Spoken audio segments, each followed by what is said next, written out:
রেখা, আমি জানি মিসক্যারেজের যন্ত্রণা আমি পুরোপুরি বুঝতে পারবো না, কিন্তু প্লিজ এই ডিপ্রেশন থেকে বাইরে বেরো। আমরা আরেকবার ট্রাই করব। গিরিশ, আমরা কিছুদিন পর চেষ্টা করি। আমি আমি কিছুদিনের জন্য আমার ক্যারিয়ারের উপর ফোকাস করতে চাই। ভাবছিলাম নিজের ইন্টেরিয়র ডিজাইনের একটা ফার্ম খুলবো, কাজের মধ্যে ব্যস্ত হয়ে যাব, তাহলে এইসব আস্তে আস্তে ভুলেও যাব। Super idea. তুমি আজই তোমার বাবার সঙ্গে কথা বলো। বাবার সাথে? কি ব্যাপারে? তুমি নিজের বিজনেস স্টার্ট করতে চলেছো, তোমার বাবা হেল্প করবে না? টাকা দেবে তো? Girish, what you mean? আমি বাবার থেকে কি করে টাকা চাইতে পারি? রিল্যাক্স রেখা, এমনি মনে হলো তাই বললাম। রেখা, গিরিশ, বাচ্চার গ্রোথ একদম পারফেক্ট আছে, কিন্তু এবারে কোনো রকম স্ট্রেস নেবে না। হ্যাঁ ডক্টর, আমি আর স্ট্রেস নেব না। কাজ কেমন চলছে তোমার রেখা? আগে হ্যাঁ, ভালোই চলছে, ফ্যান্সও আস্তে আস্তে বাড়ছে। কাজ করো না বলবো না, কিন্তু ওয়ার্ক লোড কম করে রাখো। বাবার সঙ্গে কথা হলো? কি ব্যাপারে? টাকার ব্যাপারে। কিসের টাকা? বলে তো ছিলাম তোমাকে টাকা চাওয়ার জন্যে। না, তুমি আমাকে এরকম কিছু বলনি। আচ্ছা, হয়তো মাথা থেকে বেরিয়ে গেছিল। তুমি কি বাবা থেকে 10 লাখ টাকা চাইতে পারবে? 10 লাখ? কিন্তু কেন গিরিশ? বাবার থেকে 10 লাখ টাকা কেন চাইবো? মেয়ে হও তুমি ওনার, হ্যাঁ তো? মেয়েকে টাকা দেবে না? কিন্তু কেন দেবে? গিরিশ, তুমি ঠিক আছো তো?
গিরিশ, এই সুপ্রিয়া নীলরিয়া কে? গিরিশ, এই সুপ্রিয়া নীলরিয়া কে? বাচ্চাটা কার রেখা? হোয়াট? কে ওর বাবা? Girish, shut up. কি যা তা প্রশ্ন করছো তুমি আমাকে? কোনো বয়ফ্রেন্ড আছে? কোনো এক্স, কোনো ওয়াই? সত্যি করে বলো তো, এই ইন্টেরিয়র ইউনিট চালাচ্ছ, তার সাথে কোনো অ্যাফেয়ারও চালাচ্ছ, তাই না? গিরিশ, তুমি এরকম ভাবলে কি করে? তুমি জানো যে আমি শুধু তোমাকে আর তোমাকেই ভালোবাসি। মনে নেই তো বলি, যখন তুমি আমায় ছেড়ে চলে গেছিলে, তারপর যখন ফিরে এসেছিলে আমি তোমায় অ্যাকসেপ্ট করেছিলাম। তুমি আমাকে অ্যাকসেপ্ট করেছিলে। তুমি প্রেগনেন্ট ছিলে, তাই তোমার উপর দয়া করে আমি তোমাকে বিয়ে করেছি। না হলে কাউকে মুখটা দেখাতে পারতে না। অ্যাকসেপ্ট আমি তোমাকে করেছিলাম। আর তুমি কি করেছো? অন্য একজনের সঙ্গে অ্যাফেয়ার শুরু করে দিয়েছো। রেখা, এতটা অধিকার তো আমার আছেই। বিশ্বাস হচ্ছে না, তুমি পাগল হয়ে গেছো। আমি ডক্টর রিজুলার সঙ্গে কথা বললাম, উনি আমাকে বললেন যে তুমি সিজারিং এর জন্য হ্যাঁ বলে দিয়েছো। সিজারিয়ানের সাথে এর কি সম্পর্ক? হ্যাঁ কি না? হ্যাঁ হ্যাঁ বলেছি। তোমার অজানা নয় নিশ্চয়ই যে আগের বার কমপ্লিকেশনের জন্য আমার মিসক্যারেজ হয়ে গেছিল। যাতে এবার আর কোনো কমপ্লিকেশন না আসে তাই আমি সিজারিনের জন্য হ্যাঁ বলেছি। ডক্টরই তো আমাকে রেকমেন্ড করেছিলেন। আমরা তো সেকেন্ড ওপিনিয়ন নিতে গেছিলাম। কেউ কোনো কিছু রেকমেন্ড করেনি। সিজারিং শুধু তুমি চাও, শুধু তুমি। হ্যাঁ গিরিশ, যদি আমি চাই তার পেছনে তো কারণ আছে না। তুমি এসব কি বলে যাচ্ছ? আমি বলছি কারণটা কি। প্রেগন্যান্সির কমপ্লিকেশনটা শুধুমাত্র একটা বাহানা। তুমি সিজারিং এই জন্য চাও তোমার ফিগার মেনটেন থাকে, টিপ টপ থাকে। তোমার ওই লাভারের জন্য। ঠিক বলছি না রেখা? তোমার ওই লাভারই বলেছে না যে নর্মাল ডেলিভারি একদম করাবে না, তাতে তোমার ফিগার নষ্ট হয়ে যাবে। কি হলো? সত্যিটা ধরা পড়ে গেল।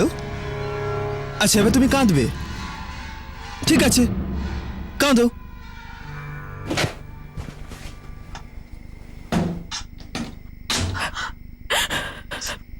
আমি সুপ্রিয়া নীলরিয়ার ব্যাপারে জানতে চেয়েছিলাম, কিন্তু গিরিশ তো অন্যই প্রসঙ্গ তুলল।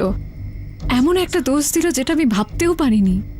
আমি বুঝতেই পারলাম না ও কি পাগল হয়ে গেছিল, নাকি ও সারা জীবন এরমই ছিল, যেটা আমি বুঝতে পারিনি।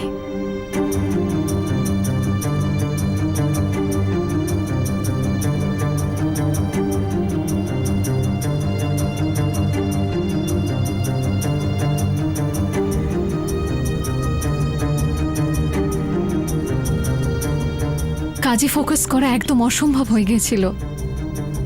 একদিকে সুপ্রিয়া নীলরিয়ার ব্যাপারটা, আর অন্যদিকে গিরিশের অদ্ভুত পরিবর্তন।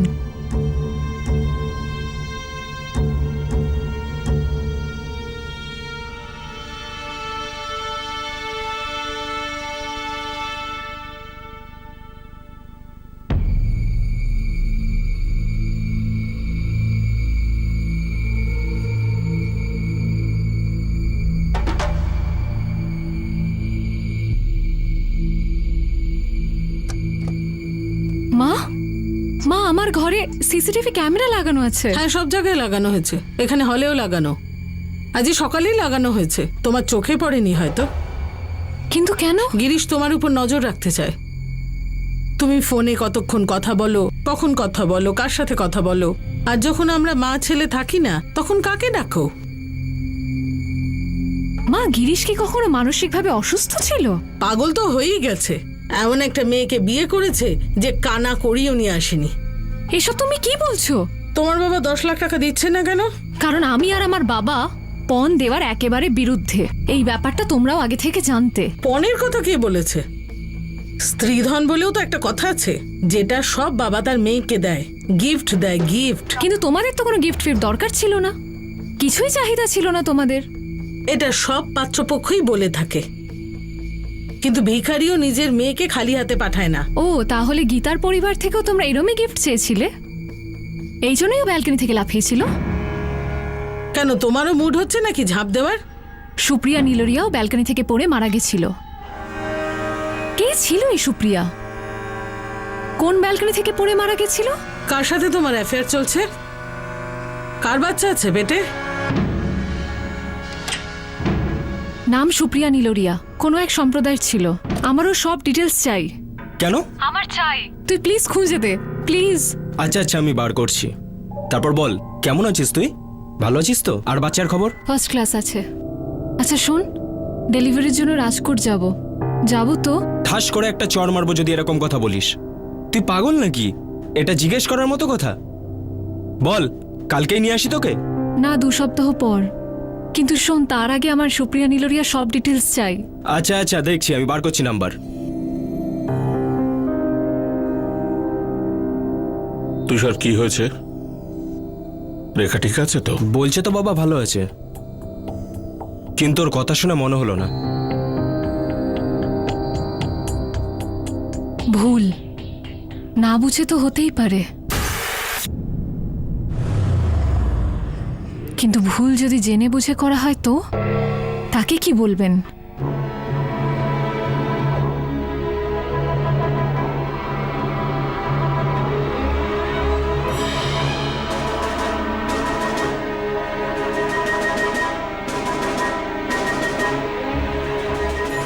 আমি এই লোকটাকে প্রথমবার দেখছিলাম না, আমি ওকে আগেও দেখেছিলাম। যখন আমি ওকে প্রথমবার দেখেছিলাম আমি ওকে নোটিস করলাম, কারণ আমার মনে হয়েছিল ও আমার ছবি তুলছে।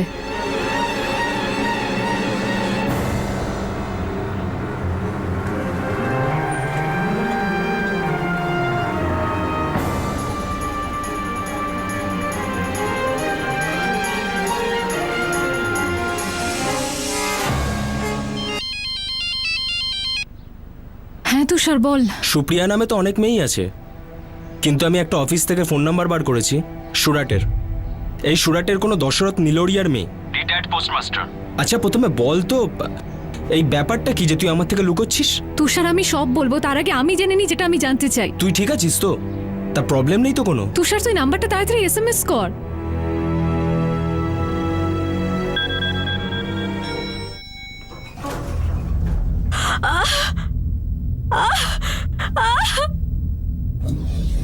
ওয়াচম্যান, হ্যাঁ ম্যাডাম, কি হয়েছে? প্লিজ প্লিজ আমার শাশুড়িকে ইনফর্ম করে দিন। আচ্ছা, আর আমার জন্য একটা অটো ডেকে নিন, আমি হসপিটালে যাব।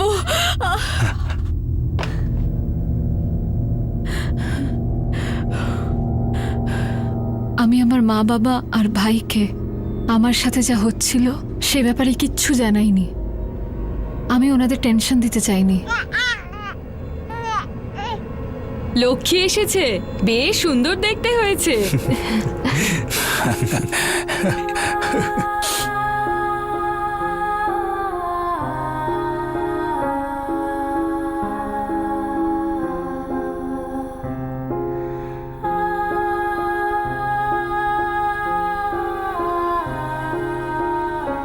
আমি সবসময় এটাই চেয়েছিলাম যে আমার আর গিরিশের মধ্যে সবকিছু ঠিক হয়ে যাক, আবার আগের মতো হয়ে যাক।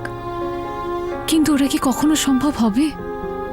আমি গীতার ব্যাপারে খুব অল্প জানতাম, আর সুপ্রিয়া নীলরিয়ার ব্যাপারে জানা এখনো বাকি ছিল। আমার সবকিছু জানার ছিল, কিন্তু সবকিছু জেনে যাওয়ার ভয়ও ছিল। আবার নতুন কোন সমস্যা আসতে চলেছে, আর কোন মানুষটার মুখোশ খুলতে চলেছে। ডেলিভারির 8 মাস পর রেখা শেষমেশ সুপ্রিয়া নীলরিয়া সম্পর্কে জানতে বেরিয়ে পড়ল। হ্যালো, কে বলছেন? দশরথ নীলরিয়া, হ্যাঁ বলছি, আপনি কে? আমার নাম রেখা সারিয়া। আসলে কিছু কথা ছিল আপনার সাথে। তুমি রাজকোটের রাজেন্দ্র সারিয়ার মেয়ে, তাই না? আঙ্কেল, আপনি আমাকে চেনেন? না মা, শুধু নাম শুনেছি। আমার মেয়ে সুপ্রিয়াও তোমার নাম শুনেছিল। আঙ্কেল, আসলে আমি সুপ্রিয়ার ব্যাপারেই জানার জন্য ফোন করেছি। কি জানতে চাইছো মা? আর এখন জেনেই বা কি হবে? তখন যদি জানার চেষ্টা করতে, তাহলে হয়তো আমার মেয়েটা বেঁচে থাকতো।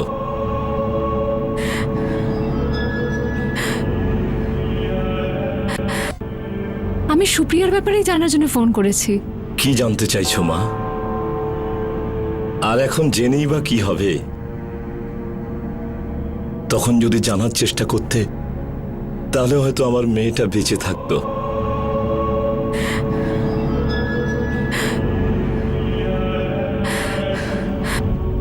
বাবা, রেখা আমাকে বলেনি যে কেন সুপ্রিয়ার নাম্বার চাই। কিছু নিশ্চয়ই বলেছিল। কিচ্ছু বলেনি বাবা, একটা শব্দও না। তবে কথা শুনে মনে হচ্ছিল খুব টেনশনে আছে।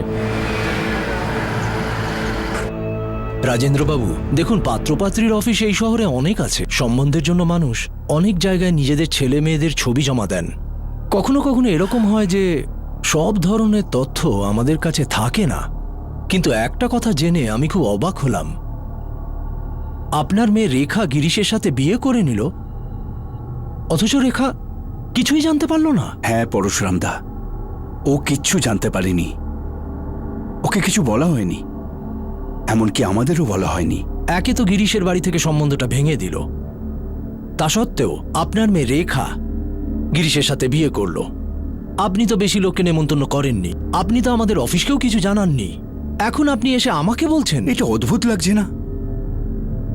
একটা অফিস বা কার্যালয় একটা ভালো কাজ করার জন্য তৈরি হয়, পাত্রপাত্রীর যোগাযোগের কাজ, কিন্তু কোথাও লেখা থাকে না যে একটা ছেলে মেয়েটার সাথে কি ব্যবহার করেছে, যতক্ষণ না পরিবারের পক্ষ থেকে এসে জানানো হচ্ছে। আর তারা তো কখনো বলবে না, আর এইরকম কেসে তো কখনোই বলবে না। এটা খুব খারাপ হচ্ছে। দশরথবাবুর মেয়ের সাথে যা হলো, আর আপনাকে আর আপনার মেয়েকে যেটা সহ্য করতে হচ্ছে, এটা ঠিক না।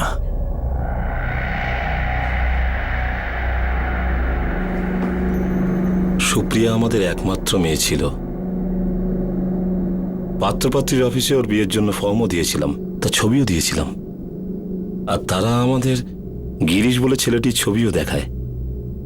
ও খুব ভালো ছেলের অ্যাক্টিং করেছিল আপনাদের সামনে, আর নিজের প্রথম বউ গীতার ব্যাপারে দুঃখের গল্প শুনিয়েছে হয়তো। আপনার মেয়ে সুপ্রিয়ার সম্বন্ধটা গিরিশের কাছে কবে গেছিল? 2011। ওই সময় তো আমাদের রেখার সঙ্গে ও সম্বন্ধের কথা চলছিল। একসাথে দুই জায়গায় সম্বন্ধ চালাচ্ছিল ওরা একই সময়ে। না আপনারা জানতে পেরেছিলেন, না আমরা। তুমি দুটো সম্পর্কে বজায় রাখছিলে না গিরিশ? আমার আর সুপ্রিয়ার মধ্যে বাছাই করছিলে না? হ্যাঁ তো সুপ্রিয়ার ফ্যামিলিও রাজি হচ্ছিল না, আর তোমার ফ্যামিলিও। কিন্তু আমার পরিবার হ্যাঁ বলেছিল গিরিশ, আমাদের আশীর্বাদ হয়ে গেছিল, বিয়ের ডেট ঠিক হয়ে গেছিল। তুমি তখন ওদের সাথে সম্পর্ক রেখেছিলে?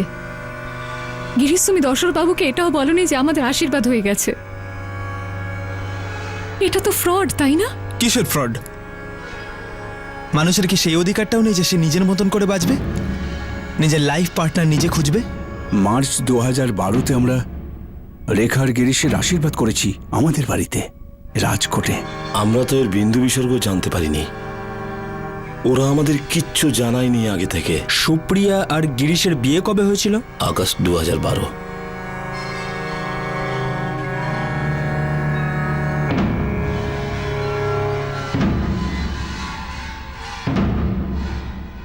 রিটায়ার্ড পোস্টমাস্টার আমি। যতটা প্রভিডেন্ট ফান্ড পেয়েছিলাম তার সমস্তটাই বিয়েতে খরচা করেছিলাম, সমস্ত চাহিদা পূরণ করেছিলাম, তাও ওদের লোভ কমেনি। ওদের চাহিদা কখনো ফুরোতই না। দশরথ বাবু, বাজার একেবারে আগুন। 10 লাখ টাকার নিচে কিছু চাইতে আমারও লজ্জা করছে। বিদ্যা দেবী, আমি একজন রিটায়ার্ড পোস্টমাস্টার। এতদিন যা জমিয়ে রেখেছিলাম সবই তো বিয়েতে খরচা হয়ে যাবে। আপনাকে দেওয়ার জন্য আমার কাছে আর কিচ্ছু থাকবে না। একমাত্র মেয়ে আপনার, তো সস্তায় কিস্তিমাত করবেন না?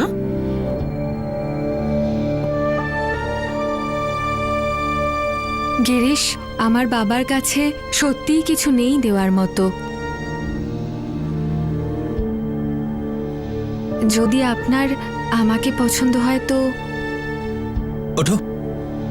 হ্যাঁ, ওঠো, দাঁড়াও একবার।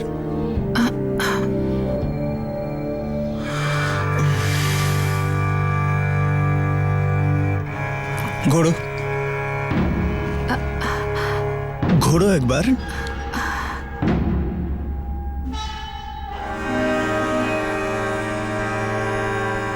আর একবার ঘোড়ো।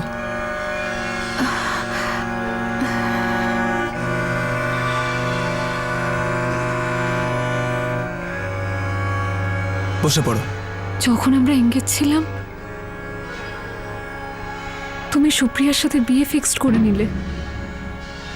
জুলাইতে আমার সাথে সম্পর্ক ভেঙে আগস্ট 2012-তে সুপ্রিয়াকে বিয়ে করে নিলে।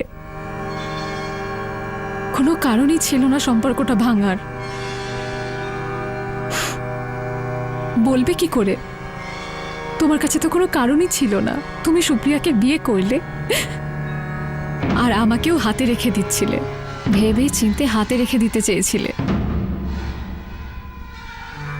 যদি সুপ্রিয়ার সঙ্গে সম্পর্কটা ভেঙে যায়, তোমার সেবা শুশ্রূষার জন্য তো আমি ছিলামই। বলো গিরিশ, কেন করলে এইসব? কি সুপ্রিয়ার সঙ্গে বিয়ে? সুপ্রিয়ার সাথে বিয়ে, আমার সাথে ছলনা, এই নোংরা খেলা কেন খেললে তুমি? আমার সুপ্রিয়ার ফিগারটা খুব ভালো লেগেছিল। কি? ও তোমার থেকে বেশি সুন্দরী ছিল, আর ওর ফিগারটাও তোমার থেকে ভালো ছিল। আমি কি আদেও তোমাকে চিনি গিরিশ? জানো না তুমি?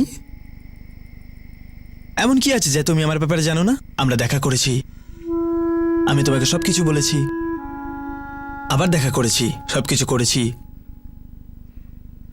আর কি বেঁচে আছে বলার মতো? এটাই তো বলনি না যে তুমি সুপ্রিয়াকে বিয়ে করেছিলে?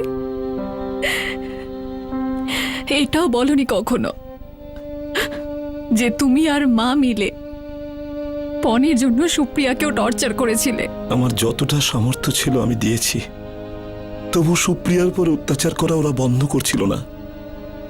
আমাদের শুধু একটাই দোষ ছিল যে আমাদের কাছে ওদের দেওয়ার মতো আর কিছু ছিল না। আরে টাকা যখন নেই তো কোত্থেকে দেবে আমার বাবা মা? আরে ওনার কাছে না থাকলে কি হয়েছে, ব্যাংকে তো আছে, লোন নিতে বলো, বাড়ি বন্ধক রাখুক।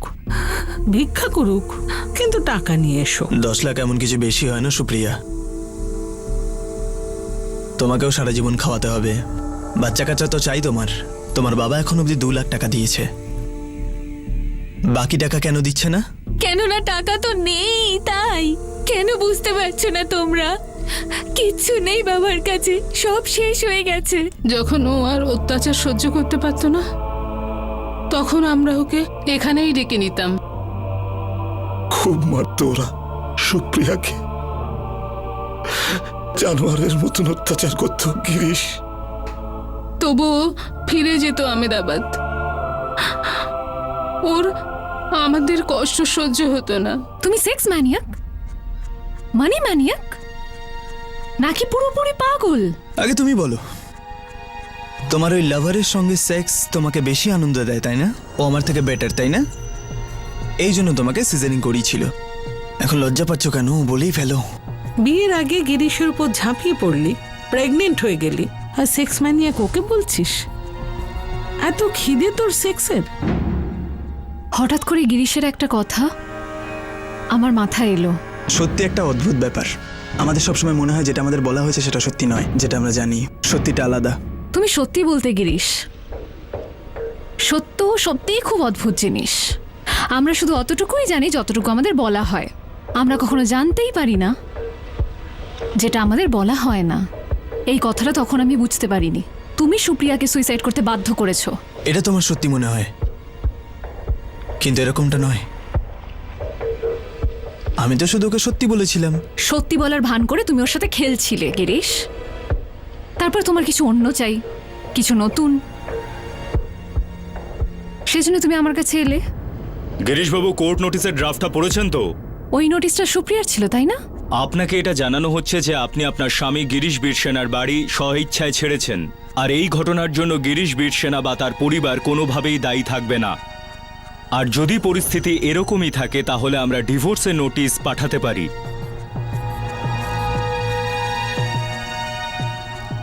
মনে হচ্ছে এই গিরিশ দ্বিতীয়বার বিয়ে করার প্ল্যান করে চলেছে। আমি আজকেই আমেদাবাদ যাচ্ছি। যা কপালে আছে হবে, কিন্তু ও আমায় ছেড়ে যেতে পারে না। সুপ্রিয়া মা, ও আমেদাবাদে ফিরে গেল গিরিশের বাড়িতে কথা বলতে। আর যখন ও বুঝতে পারলো তখনই ওর মাকে ফোন করে দিল। জানতে পারলো মানে? রেখা আর গিরিশের বিয়ের ব্যাপারে? গিরিশ, তুমি আমার সাথে এটা করতে পারো না গিরিশ। কেন করতে পারি না? তুমিও তো আমাকে ছেড়ে চলে গেছিলে। আসলে আমি একা থাকতে পছন্দ করি না, দিন কাটে না, রাত কাটে না। তুমিও তো ছেড়ে চলে গেছিলে আমায় দুবাই 6 মাসের জন্য। সেটা তো আমার মনের শান্তির জন্য গেছিলাম। আমার শরীরের চাহিদার জন্য একটা বউ দরকার ছিল। গিরিশ, আমি আছি না তোমার জন্য? আমি আছি তো। তোমাকে আর আমার প্রয়োজন নেই, আর তুমি আমার দায়িত্বও নও। গিরিশ, মেয়েটা কে? রেখা আমার সন্তানের মা হতে চলেছে। আর একটা প্রেগনেন্ট মেয়েকে কেউ কখনো ঠকাতে পারে? এমনি তো সব থেকে বেশি তুমি আমাকে ঠকিয়েছিলে। বাপের বাড়ি থেকে টাকা নিয়ে আসোনি, তোমার বাবার থেকে চেয়েছিলাম।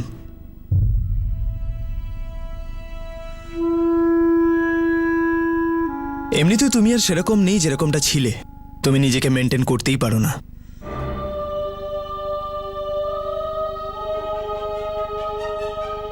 সেদিন সুপ্রিয়ার সাথে যা কিছু হয়েছিল সে সমস্ত ব্যাপারটা সে তার মাকে বলেছিল। আমার মেয়ে তার মাকে বলেছিল আমি যেন কিছু জানতে না পারি। নিজের ভেঙে পড়া বাবাকে আরো চুরমার হতে দেখতে চাইনি, কিন্তু রেনু আমাকে সব বলেছিল। সেদিন প্রথমবার আমি রেখার নাম শুনলাম। তখন আমি জানতাম না যে ও আপনার মেয়ে।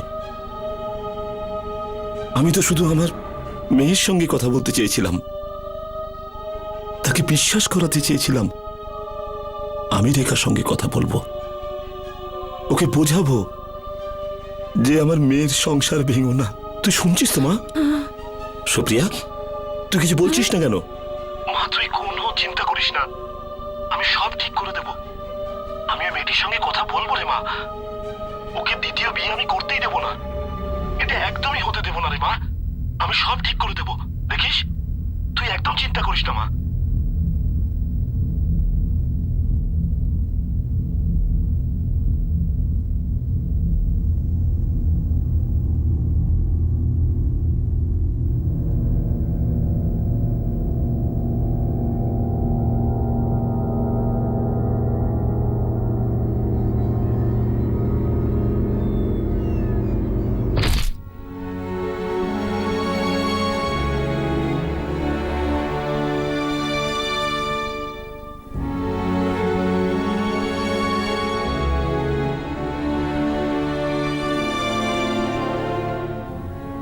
সুপ্রিয়া নীলোরিয়া।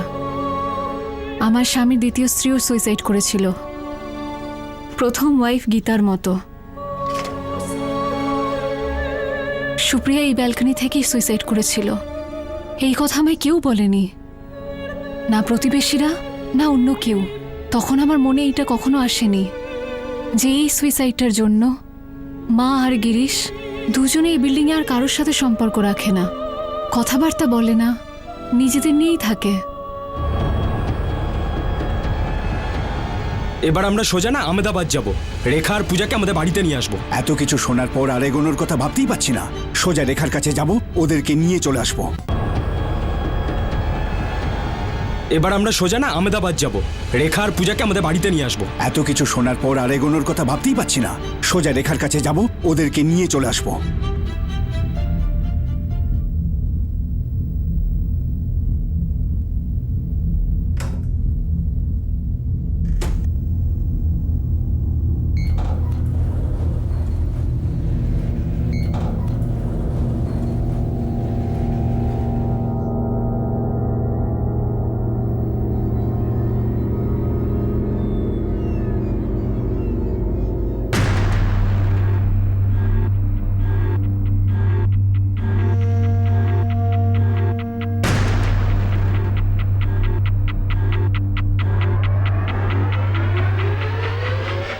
গিরিশ, ওই লোকটা কে ছিল? বন্ধু আমার। গিরিশ, এই লোকটা কয়েক মাস ধরে আমার পিছু করছে, জানো তুমি? প্রেগন্যান্সির সময় থেকে ও আমার ছবিও তুলে রেখেছে। ডিউটি করছো, আমি ওকে বলেছিলাম। তুমি আমার পেছনে লোক লাগিয়েছো? কেন? তুমি নামটাই বলছিলে না, পূজার বাবার। তো তোমার এই বন্ধু তোমায় বলেছে আমার কার সাথে অ্যাফেয়ার চলছে? একটা হতো তবে না বলতো, ও তো তোমাকে অনেকের সঙ্গে দেখেছে। তুমি মানসিকভাবে অসুস্থ নাকি? নামটা বলো ওর বাবার। ও মাই গড গিরিশ, কোন ধরনের মানুষ তুমি?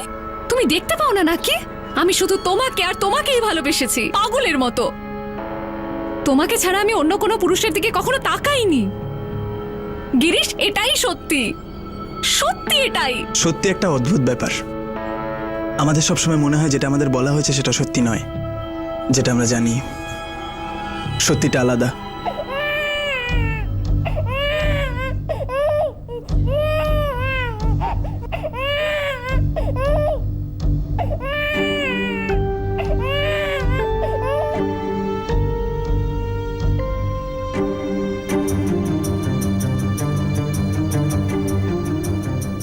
আরে আরে আরে পূজা মা, তুমি যাবে আমাদের সঙ্গে আমাদের বাড়ি?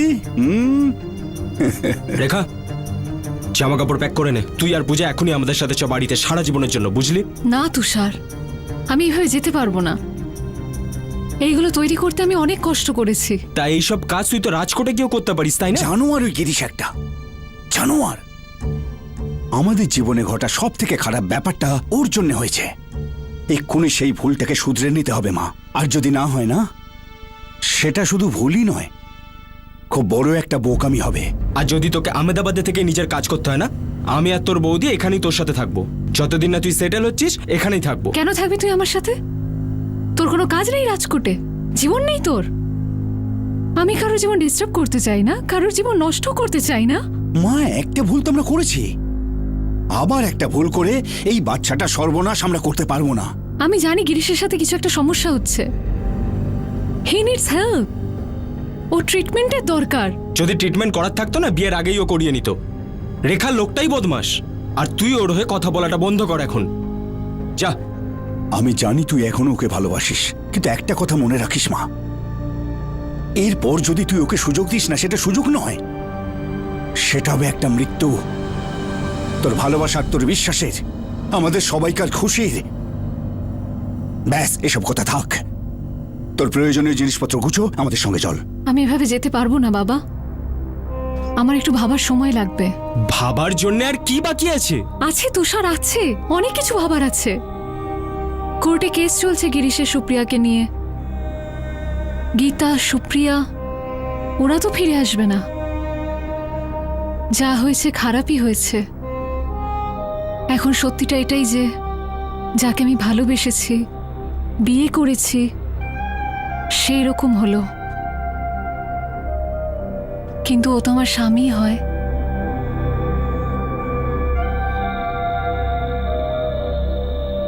গিরিশের পাগলামি কি আমাকে নিয়েই ছিল? পাগলামির মধ্যে ডুবে থাকা সম্পর্কটা এতটাই আমাকে জড়িয়ে নিয়েছিল যে আমি সম্পূর্ণ কনভিন্স হয়ে গেছিলাম যে পূজার একজন বাবা আর আমার একজন স্বামী দরকার। আমি কখনো জানতেও পারবো না এই পাগলামির রহস্য। এটাই আমার জীবনের সত্য, যে একটা বন্ধুকে আমায় এটা বলতে পারলো না যে ওটা আমার প্রাণ নিতে পারে।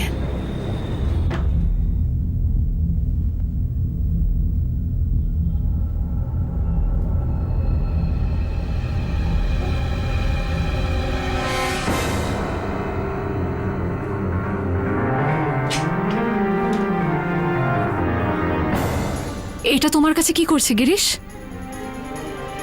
তোমার এটা কি প্রয়োজন? কোথা থেকে পেলে তুমি এটা?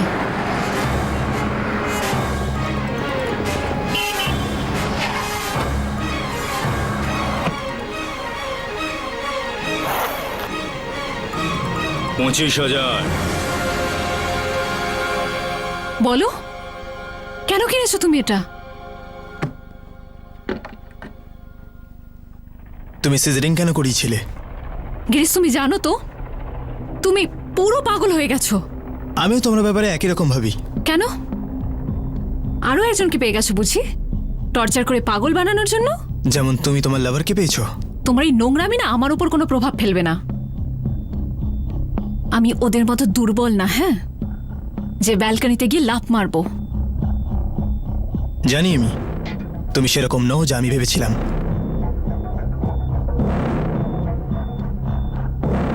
বিপদ?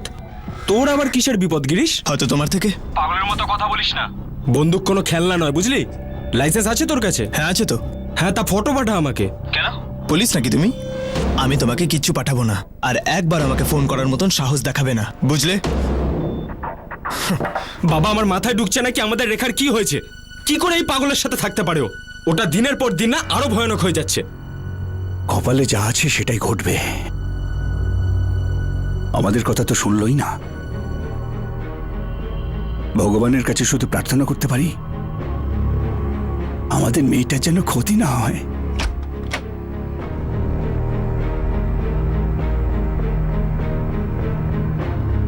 কোথাও যাওয়ার দরকার নেই, ঘরের ভেতরে চলো। কি? যদি আর একবারও তোমার বাড়ি থেকে তোমার ভাই বা অন্য কেউ ফোন করে, ঠিক হবে না বলে দিচ্ছি। বাড়িতে বিনা লাইসেন্সে বন্দুক রাখো, নিজেরই স্ত্রীর পেছনে লোক লাগিয়েছো, আর কি বাকি আছে গিরিশ? আজকের পর থেকে তুমি বাড়িতেই থাকবে। অনেক হয়েছে ইন্টেরিয়ার ডিজাইনিং এর নামে পরপুরুষদের বিছানায় গিয়ে শোয়া। ভেতরে যাও, ওই লোকগুলো থেকে দূরে থাকো। দূর তো আমার একটা পুরুষের থেকেই থাকা উচিত, সেটা তুমি গিরিশ। আমি তো জানিও না যে আমি তোমার সাথে কেন থাকছি। হতে পারে আমি অতটাই পাগল হয়ে গেছি যতটা তুমি।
এবার কি?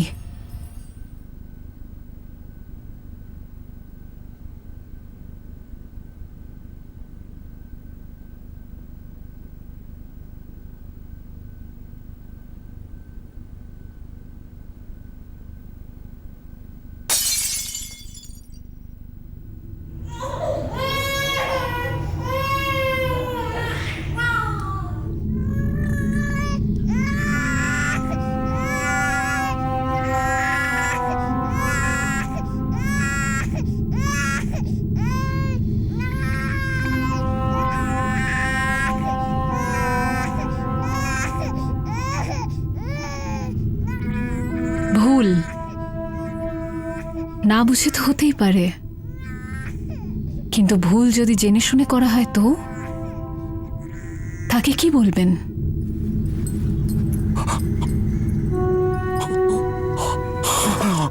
বাবা, কি হলো? কি হয়েছে?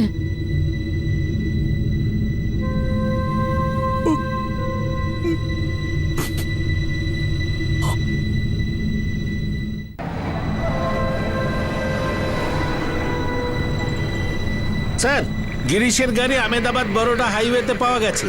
গাড়িতে কোনো বন্দুক নেই। স্যার, গাড়ির সামনে দুটো টায়ারই পাঞ্চার হয়ে গেছে। মনে হয় না খুব বেশি দূর যেতে পেরেছে। হাইওয়ে পেট্রোল টিমকে অ্যালার্ট করে দিচ্ছি।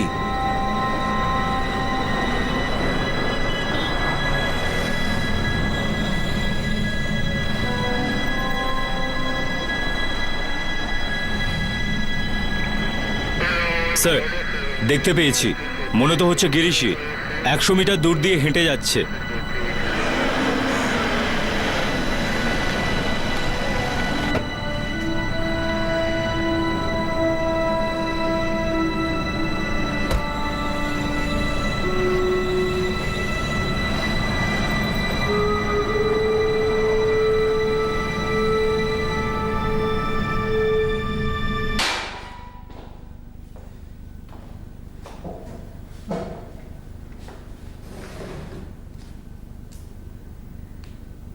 সন্দেহ ছিল না আমার। আমি ওকে বলেছিলাম ওর অ্যাফেয়ার চলছিল, একটা না অনেকগুলো। তুমি বন্দুকটা শুধু ওকে মারার জন্যই কিনেছিলে? হ্যাঁ, 2 সপ্তাহ আগে 25,000 টাকা দিয়ে। অ্যাফেয়ার তো চলছিল ওর। ওই বন্দুকটা কোথায়, যেটা দিয়ে তুমি তোমার স্ত্রীকে মেরেছো? জানি না।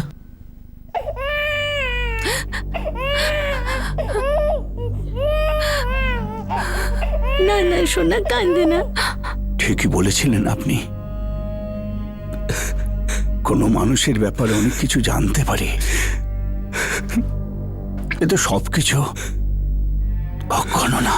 না রাজেন্দ্রদা, সবকিছু জানতে পারি, বুঝতে পারি যদি সবকিছু সামনে থাকে। সবকিছুই তো সামনে, সবকিছু সামনেই তো ছিল।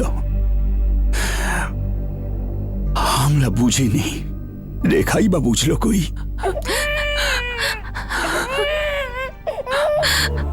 না না সোনা, কান্দে না, কান্দে না। কি হতো যদি গীতা এত ভয়ঙ্কর পদক্ষেপ নেওয়ার বদলে নিজের মনের কষ্টকে তার মা আর তার দাদার সঙ্গে শেয়ার করত? তাহলে হয়তো সে নিজেকে সেই টর্চারের যন্ত্রণা থেকে বের করতে পারত। কি হতো যদি সুপ্রিয়া রেখার সঙ্গে দেখা করত? নিজের সঙ্গে হওয়া টর্চারের বিষয়ে সে রেখাকে জানাতে পারত। কি হতো যদি রেখা এটা বুঝতে পারত যে তার বিয়ে আসলে বিয়ে নয়, বরং এটা একটা মিথ্যে, হঠকারিতা আর পাগলামির চোরাবালি ছিল?